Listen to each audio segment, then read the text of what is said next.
shoulder. Nobody, you're going to be okay. Is that right? Stand up. The honoree. I gave him a gun. You're in Paris. We're in good shape. Is that right? Huh? Better believe it. No, but if we had a few people, I mean, if there were a few people where the bullets went in the opposite direction, number one, they probably don't show up there because they'll say, oh, they're guns. We're not going to show up. And number two, if they did, it's going to be a whole different story. So we have to protect our Second Amendment. We're going to build a wall. We're going to have borders. We're going to build a wall. It's going to be a real wall. And drugs, we're going to stop the drugs from coming in. You know, when I won New Hampshire, because that was my first great victory. I've never been a politician. I've been doing this for 8 months. It's sort of a strange feeling to say I'm a politician. I refuse to say it. But I won New Hampshire, and I won it in a landslide. I wasn't expected to win it, and that was sort of the beginning. But every time I'd meet a group of people in New Hampshire, I'd say, what's the biggest problem? They said, heroin. I said, heroin? I'm looking at New Hampshire, I'm saying, look at these beautiful fields, these beautiful trees, these gorgeous little roadways, the lakes. I said, it's not heroin. And they said, it's heroin. The biggest problem they have, New Hampshire. And it turns out it's the biggest problem many communities have. And I said to them, if I win, we're going to stop it. And it's coming from the southern border.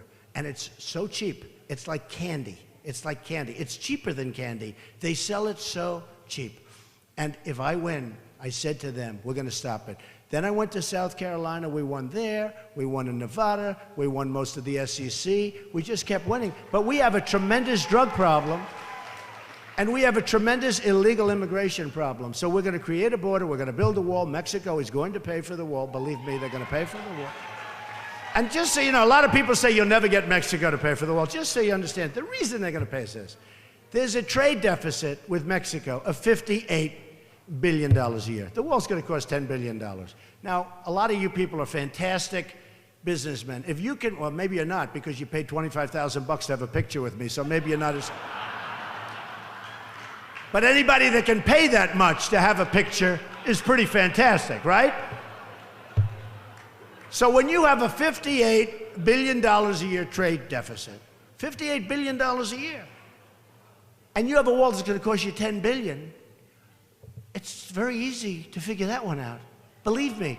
Now the politician, yeah, build a wall. You know, it's amazing. Whenever I get a little bit where I feel it's lagging, I say, and we will build the wall, and the place goes crazy. And then I go, and who's going to pay for the wall? And they scream, you know, 25,000 people in Mexico. Who's going to pay for that wall? 100%. 100%. So let me just finish with two things. President Obama flew the 747 over to Cuba today. And I don't know if you heard this. It just came out an hour ago. He's landed in Cuba. And Raul Castro, or Fidel Castro, but Raul Castro, who's the head of Cuba, wasn't there to greet him. No. There was nobody. He landed the plane. There was nobody there to greet him. Folks, what are we doing? What are we doing? What are we doing? Now, here's how a thing like that is supposed to work. Number one, he has his people call up, say, who's going to be greeting the president? If they say nobody, you don't go until somebody's there because you don't want to look like a fool. Okay? So he lands, and the press, and by the way, they were so great to him. Well, you know, it's a little rainy out, and could have been traffic. It was everybody's fault but Obama. You know, there's some negotiations going on, and they perhaps feel that they didn't want to be there today. Can you imagine if I were in that position and I landed and nobody was there? They would say, Donald Trump must be incompetent to allow a thing like this to happen. So President Obama landed in Cuba, and the head of Cuba, who was there for the Pope, and he was there for other dignitaries that come in, but he wasn't there for the President of the United States. I mean, we are amateur hour, folks, amateur hour. And honestly, Obama should have turned the plane around and left. No, he should have. He should have turned it around. He should have said, bye-bye. I mean, he's not here. And I'm not knocking Castro. I mean, if they can get away with this stuff, it's great. They're making a great deal because, you know, they're making a deal. I said, it's fine to do it, but you've got to make a better deal, like the clause I told you about. But honestly, number one, it should never happen. But if it did happen, it's go bye-bye. We'll see you in a couple of years or maybe a couple of decades. You don't do that. He got in his car, he drove, nobody to shake his hand. Isn't that incredible, Pamela? I mean, can you imagine? So that's it. Now, remember there was another thing like this. So it reminded me years ago, I guess earlier in his, quite a bit earlier in his presidency, he flew over to Europe to get the Olympics. Do you remember that? Now, the President of the United States had never done that, but he flew over to Europe to get the Olympics. And I said, oh, we got the Olympics, because there's no way he'd do it if he's not going to get it, right? The President doesn't do that. The Olympics is big stuff. But the President of the United States does not fly all the way to Geneva or wherever the hell they were meeting, land, and go and make a presentation. Yes, we're going to do this. We're going to have a nice stadium here. It's wonderful. The President! Then they tell me, sometimes Donald Trump doesn't act presidential. Give me a break, okay? So the President of the United States, I've never forgotten this, because, you know, I'm a guy that gets it. And I said, oh, we have the Olympics. So the President flies over, and we come in fourth. We didn't even come in second. We came in fourth. We didn't get it. And people sort of said, well, he tried. He didn't try. Here's the deal, folks. You call up the head guy. You say, listen, I'm coming, but you got to tell me I got it. And they'll say, Mr. President, you're not going to get it. Good, thank you. I don't mind. I don't care, but I'm not coming, but that's okay. But a professional would call up and say, give me a wink. Just a wink. That's all I need. I don't need a signed document. Give me a wink. And you know what? He didn't do that. So when he flew in, you remember, does everybody remember? It's the same thing as landing in Cuba, and the President, they're not there to greet him. So I've never forgotten that. I said, amateur hour. I said, I can't believe it, because I'm good at this stuff. Oh, you're going to love me so much as president. Oh, you're going to love me. You're going to love me. You're going to be so proud of your country. You're going to be so proud of your president. You're going to be so proud of yourself when you voted. You're going to be so proud. And Florida, I'll tell you, that was such a great signal that Florida turned out. Even these characters sitting behind, these pundits that used to say, Donald Trump will never run, he'll never run, and he's just having a good time. And that now they're saying, well, I think if they win here, now they're trying to figure it out, you know. And if they win there, there's a minor possibility that they can stop him, but we don't know.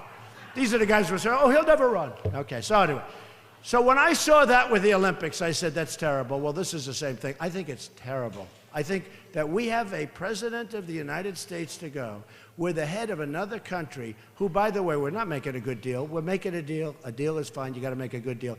But where the head of another country isn't there to greet him, I think it was, to me, I just left the room 2 minutes ago when I was up in the room and I saw it. I said, that's incredible. Okay? You'll see it when you go home. Please remember me every time you see him get off the plane in Cuba.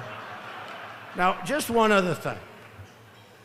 So I read a big article today in the New York Times, and they're plotting against me. They're all plotting. They said, we got to stop him. We got to stop him. Now, who's plotting? Lindsey Graham. You know, it's amazing. I never saw a guy on television so much as this guy. He's on television, and they forget. He ran for president. Remember the cell phone when he asked me for money? He was asking me for money. He gave me a cell phone number like 3 or 4 years before. I just found it. It was like on top of a pile that was, I call it useless papers, right? And I held up his number. I said, try this number, and his phone exploded. Remember that? On live television. But look, he was at 6, and I then went at him, and he went from 6 down to 0. He then went into South Carolina, where I won in a landslide, and he was against me. And I won with a tremendous, whatever the number was, it was a tremendous landslide, and almost 40. And he had like almost nothing, and he's the sitting senator. That's much worse than Marco did, I have to tell you, much worse. People don't talk. Now he goes up and he endorses a few weeks ago Bush. I said, why is he doing Bush? Bush is over. And now he goes and he endorses Cruz. But he said Cruz should be shot. That's what he said. It was a terrible thing. Could you imagine if I said Cruz should be shot on the floor of the Senate? I would be probably face the electric chair for saying that. He said it, and it wasn't like such a big deal. Some people thought it was inappropriate, which it was. But he said, and now he's talking about Chris. So now he's saying he's going to back Chris. These are people that don't get it. And he said the other day, because I say what he's doing militarily is wrong. I'm really good at this stuff, you know? I really am. The military knows what. I like when Russia drops bomb on ISIS. You know, when Russia spends $500,000 a bomb and they're bombing ISIS, I'm okay with it, I have to be honest. He doesn't like it. How dare they take our rights away? I mean, we have a country where we have 19 trillion in debt. We're soon to be 21 with the terrible budget deal they just made. So we have 19 trillion in debt. And he's saying, well, we want to do it ourselves. And we want to attack Syria, according to Lindsey Graham. And you know why I say that because the press will take me and they'll say it was my statement. Do you understand that? If I didn't put, according to Lindsey Graham, the press will take me and they'll say it was. So here's the story. So Lindsey Graham attacks me, he's gone. Jeb Bush attacked me, he's gone. Walker attacked me, he's gone. Every single person that attacked me, they're gone. Now I'm down to 2 leftovers. I have 2 leftovers. I have Lion Ted, and I have John. Okay, I have John. And I think we'll be in great shape. I mean, I think we'll. But here's the thing. Look, in all seriousness. You have to beat your enemy, right? Don't you have to? Okay, Ivanka gonna have a baby like tonight. But she said, Dad, act presidential. I said, no, I will, but I have to win first. Does that make sense to people? I gotta win it, I gotta finish it out. I will be so presidential. I said, I will be the most presidential president this country has ever had, except for Honest Abe Lincoln. I cannot beat him. He was so, boom. I refuse to wear the hat. So, today they're talking about stopping me, and a lot of people say they can't. And then they say, well, if we can't stop him, we're going to form a third party. That's how much the hatred is. And I could tell you each individual guy, I mean, like Bill Kristol's a total lightweight. I don't think this guy has an IQ that's more than 90. But it's the same group of people, always the same group. And in Florida, you saw it, they spent $38 million on me. Is that right, Blaise? $38 million on negative ads. And I told the story. I owned Doral. And Adam Scott is playing, and they kept having these horrible commercials about me, and it's a final Sunday. And I said, turn off all the televisions. I don't want to see it. Now we go to commercial. Adam Scott just hit, the great Adam Scott, great player. He's leading by 1. He just hit a great shot, the chip shot, which was unbelievable. And then they went to commercial, and they had 3 commercials about me, horrible, untrue commercials, put in by the Club for Growth. The Club for Growth came to my office, asked me for $1 million. I said, who are they? I didn't know who they are. It was set up by a friend. They said, we'd like $1 million. I said, I don't know who you are. What do you do? We're the Club for Growth. I said, what the hell is that? They want $1 million. So I said, no, thank you. That's okay. They wrote me a letter. Could I please have $1 million? I said, no. I said it nicely.